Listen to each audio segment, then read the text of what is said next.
శివాజీ గారు అన్నది 100% తప్పు.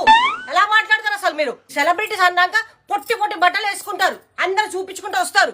సిగ్గులేని ఆడవాళ్ళు. నేనే సెలబ్రిటీని, నేనే సినిమా హీరోయిన్ అని చెప్పేసి పొట్టి బట్టలు వేసుకున్నా. అయ్యో పొట్టి పొట్టి బట్టలు వేసుకున్నా, వాడు అలా చూశాడు, నన్ను వీడు ఇలా చూశాడు, కార్ డ్రైవర్ కన్ను కొట్టాడు.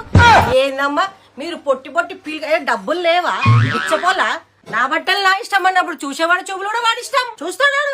ఇవాళ రేపు ఒక ఫ్యాషన్ అయిపోయింది. ఒక తల్లి అయ్యి ఉండ కూడా పెద్ద పెళ్ళకలు వేసుకొని పిల్లల మొగడు ఇంత పెద్ద పెద్ద పిల్లల మొగడు తిరుగుతారు సిగ్గు లేకుండా. అది మీ ఇంట్లో నచ్చుతుందేమో మీకు. ఇంట్లో చేసుకోండి అలాంటి పనులన్నీ. బయటకు వచ్చినప్పుడు నిండుగా బట్టలు వేసుకోవాలి. ఒక చుడిదార్ వేసుకున్నామంటే చున్ని వేసుకోవాలి. ఒక డ్రెస్ నిండుగా ఉందంటే ఆడడానికి అప్పుడే గౌరవం ఇస్తారు. అది సంగతి తెలిసి కూడా నువ్వేం చేస్తున్నావు? ఉప్పుకుంటూ వచ్చేస్తున్నావు గుడ్డ పెళ్ళకలు వేసుకొని, బట్టలు గతి లేనట్టు.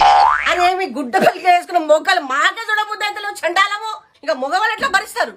శివాజీ గారు అన్నది 100% కరెక్ట్. శివాజీ గారు అన్నది 100% తప్పు. ఎలా మాట్లాడతారు అసలు మీరు? సెలబ్రిటీస్ అన్నాక పొట్టి పొట్టి బట్టలు వేసుకుంటారు, అందరు చూపించుకుంటూ వస్తారు. సిగ్గులేని ఆడవాళ్ళు. నేనే సెలబ్రిటీని, నేనే సినిమా హీరోయిన్ అని చెప్పేసి పొట్టి బట్టలు వేసుకున్నా. అయ్యో పొట్టి పొట్టి బట్టలు వేసుకున్నా, వాడు అలా చూశాడు, నన్ను వీడు ఇలా చూశాడు, కార్ డ్రైవర్ కన్ను కొట్టాడు.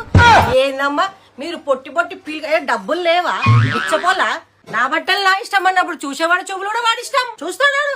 ఇవాళ రేపు ఒక ఫ్యాషన్ అయిపోయింది. ఒక తల్లి అయ్యి ఉండ కూడా పెద్ద పెళ్ళకలు వేసుకొని పిల్లల మొగడు ఇంత పెద్ద పెద్ద పిల్లల మొగడు తిరుగుతారు సిగ్గు లేకుండా. అది మీ ఇంట్లో నచ్చుతుందేమో మీకు. ఇంట్లో చేసుకోండి అలాంటి పనులన్నీ. బయటకు వచ్చినప్పుడు నిండుగా బట్టలు వేసుకోవాలి. ఒక చుడిదార్ వేసుకున్నామంటే చున్ని వేసుకోవాలి. ఒక డ్రెస్ నిండుగా ఉందంటే ఆడడానికి అప్పుడే గౌరవం ఇస్తారు. అది సంగతి తెలిసి కూడా నువ్వేం చేస్తున్నావు? ఉప్పుకుంటూ వచ్చేస్తున్నావు గుడ్డ పెళ్ళకలు వేసుకొని, బట్టలు గతి లేనట్టు. అదేమి గుడ్డ పెళ్ళకలు వేసుకున్న మొగ్గలు మాకే చూడబుద్ది అయితే చండాలము. ఇంకా మగవాళ్ళు ఎట్లా భరిస్తారు? శివాజీ గారు అన్నది 100% కరెక్ట్.